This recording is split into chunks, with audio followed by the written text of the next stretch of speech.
इस फिल्म की कहानी एक ऐसी नन के ऊपर आधारित है जिसे अपने ही स्टूडेंट से प्यार हो जाता है। अब वो उसको पाने के लिए क्या क्या कारनामे करती है ये हम आज की इस एक्सप्लेनेशन में देखने वाले हैं। आज मैं जिस फिल्म को एक्सप्लेन करने वाला हूँ उसका नाम है बैड सिस्टर और ये फिल्म 2015 में रिलीज हुई थी। मूवी की शुरुआत में हम जेसन नाम के एक लड़के को देखते हैं। जेसन को म्यूजिक बहुत पसंद था और वो अपने वीडियोस को सोशल मीडिया पर पोस्ट किया करता था। जेसन के स्कूल की छुट्टियां खत्म हो चुकी थी, इसलिए उसके मॉम और डैड जेसन और उसकी बहन जोई को वापस स्कूल छोड़ने आए थे। वहीं दूसरी तरफ हम एक नई टीचर को देखते हैं जिसका नाम सोफी होता है। सोफी पहले दूसरे स्कूल में पढ़ाती थी पर अब उसका ट्रांसफर यहाँ कर दिया गया था। इसके बाद सिस्टर रेबेका जो उस स्कूल की प्रिंसिपल थी वो सोफिया को पूरा स्कूल दिखाने लगती है। इसी दौरान सोफिया की मुलाकात जेसन से होती है और उसे देखते ही सोफिया उसे पसंद करने लगती है। फिर अपने रूम में आने के बाद सोफिया जेसन के वीडियोस देखती है और वो अपने लैपटॉप पर ही जेसन को किस करने लगती है। यहाँ पर हम व्यूअर्स को पता चलता है कि सोफिया जेसन को पहले से ही जानती है। फिर अगले दिन क्लास में सोफिया जेसन को सारा नाम की एक लड़की से बात करते हुए देखती है और उसे देखकर सोफिया को बहुत जेलस फील होता है, इसलिए वो सारा की सीट चेंज कर देती है और उसे जेसन से दूर रहने के लिए बोलती है। इसके बाद मॉर्निंग प्रेयर के टाइम सोफिया जोई को प्रेयर करने के लिए बोलती है, जो कि काफी अजीब था क्योंकि मॉर्निंग प्रेयर हमेशा नन्स ही बोलती हैं। इसके साथ ही वो खुद भी प्रेयर नहीं बोलती क्योंकि उसे प्रेयर करना आता नहीं था।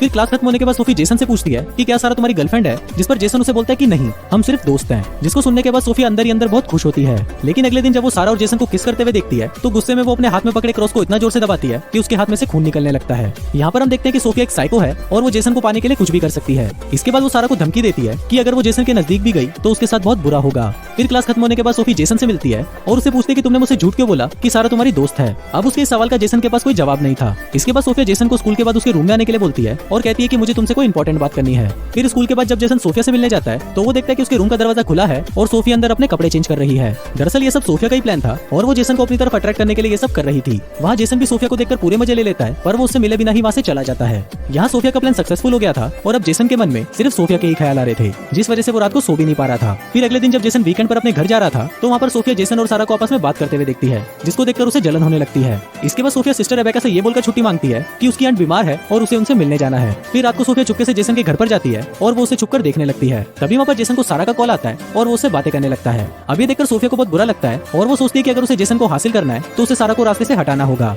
इसके लिए वो रात को चुपके से सारा के रूम में जाती है और उसकी बुक में गांजा रख देती है। फिर अगली सुबह क्लास में जब सारा अपनी बुक ओपन करती है तो सोफिया उसे गांजे के साथ पकड़ लेती है और स्कूल में ड्रग्स लाने के जुर्म में वो सिस्टर रेबेका को बोलकर सारा को सस्पेंड करवा देती है। इसके अलावा सोफिया जेसन के रूम में भी शराब की बोतल छुपा देती है और फिर जब सभी स्टूडेंट्स के रूम चेक होते हैं तो उनको जेसन के रूम में से वो शराब की बोतल मिल जाती है। अब ये देखकर प्रिंसिपल जेसन को भी सस्पेंड करने वाले होते हैं पर तभी सोफिया उन्हें बोलती है कि उन्हें जेसन को एक और मौका देना चाहिए। अब सोफिया की बात मानकर प्रिंसिपल जेसन को सस्पेंड नहीं करते पर उसे सजा के तौर पर सभी टीचर्स की हेल्प करने के लिए बोलते हैं। यहाँ सोफिया अपने सभी प्लान में सक्सेसफुल होती जा रही थी और वो धीरे धीरे जेसन को भी अपने काबू में कर रही थी। इसके साथ ही हमें ये भी पता चलता है कि सोफिया का असली नाम लारा है और वो काफी अमीर है। एक दिन लारा जब इंटरनेट पर जेसन की वीडियो देखती है तो वो उसके प्यार में बर्बाद हो जाती है और वो किसी भी हालत में जेसन को पाना चाहती थी, इसलिए वो जेसन की असली टीचर सिस्टर रेबेका को मार देती है और उसकी जगह वो खुद नन बनकर जेसन के स्कूल में आ जाती है। फिर वीकेंड पर सारे स्टूडेंट्स अपने घर चले जाते हैं पर जेसन को सोफिया स्कूल में ही रोक लेती है। फिर जब जेसन वहाँ पर काम कर रहा था तभी सोफिया वहाँ पर आती है और उसे अट्रैक्ट करने की कोशिश करती है। फिर उस रात जब जेसन अपने रूम में सो रहा था तभी सोफिया वहाँ पर आती है और जेसन के साथ पेलन कार्यक्रम करना शुरू कर देती है। अब जेसन को ये गलत लग रहा था, इसलिए वो पहले तो सोफिया को मना कर देता है पर बाद में उसके अंदर भी ठड़क जागने लगती है और फिर वो दोनों दबा दबा कर पेलन कार्यक्रम करना शुरू कर देते हैं और वहाँ पर सोफिया भी चुपके से उनके इस कार्यक्रम को अपने फोन में रिकॉर्ड कर लेती है।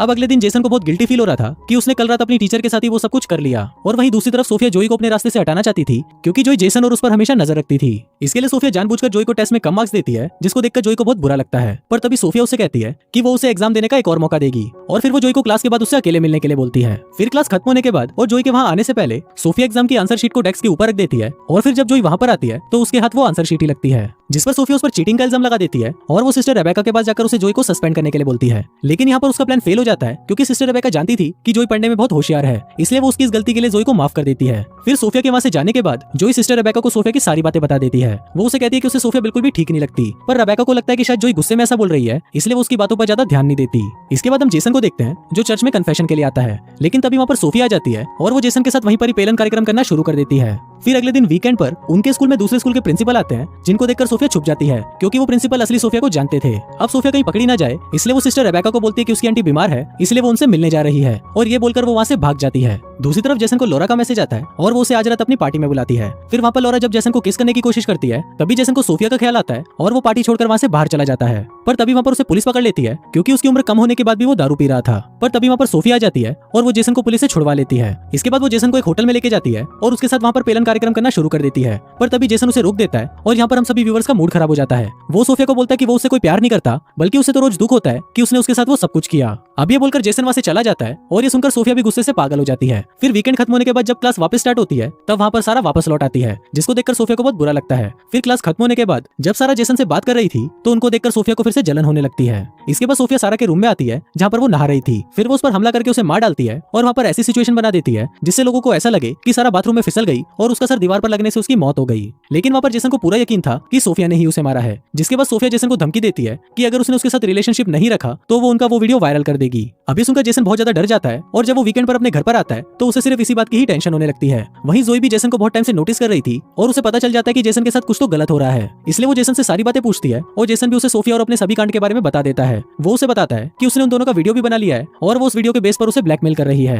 फिर इसके बाद वो दोनों ये डिसाइड करते हैं कि वो सोफिया का सच सबके सामने लाएंगे। इसके लिए वो दोनों अगले दिन चुपके से सोफिया के रूम में जाते हैं और उसका लैपटॉप चेक करने लगते हैं, जहाँ पर उन्हें असली सोफिया की बहुत सारी फोटोज मिलती है। तभी जेसन को वहाँ पर एक और लैपटॉप मिलता है जिसमें उसे जेसन की भी बहुत सारी फोटोज मिलती है और वहाँ पर उन्हें ये भी पता चल जाता है कि सोफिया का असली नाम लॉरा है। दूसरी तरफ सोफिया सिस्टर रेबेका को बताती है कि उसकी जो आंट बीमार थी उसकी मौत हो गई, जिसके बाद रेबेका उसे कुछ दिनों की छुट्टी दे देती है। लेकिन बाद में जब रेबेका हॉस्पिटल में फोन करके उसकी आंट के बारे में पता लगाने की कोशिश करती है तो वहाँ पर उसे पता चलता है कि सोफिया अब तक उसे झूठ बोल रही थी और उसकी कोई भी आंट वहाँ पर नहीं है। फिर अगले दिन स्कूल के बाद जब सिस्टर रेबेका सोफिया से उसकी सच्चाई पूछती है तो सोफिया उसे भी मार डालती है। दूसरी तरफ जोई और जेसन सोफिया की सच्चाई बताने के लिए रेबेका के पास जाते हैं, पर रेबेका उन्हें कहीं नहीं मिल रही थी, इसलिए वो उन्हें ढूंढते हुए चर्च में पहुंच जाते हैं। तभी वहाँ पर सोफिया भी आ जाती है। फिर वहाँ पर जोई सोफिया को बोलती है कि हमें तुम्हारी सच्चाई के बारे में पता चल चुका है और अब हम पुलिस को सब कुछ बताने जा रहे हैं। फिर वो दोनों जैसे ही वहाँ से जाने लगते हैं तभी सोफिया जोई पर हमला कर देती है। फिर वो उसे मारने वाली होती है कि तभी वहाँ पर सिस्टर रेबेका आ जाती है और सोफिया उसे छोड़कर पहले रेबेका को मार देती है। इसके बाद सोफिया जैसे ही उन दोनों को मारने उनके पास आती है तभी जेसन एक स्क्रू ड्राइवर से उस पर हमला कर देता है और उसे मार डालता है और इसी के साथ ही ये फिल्म यहीं खत्म हो जाती है।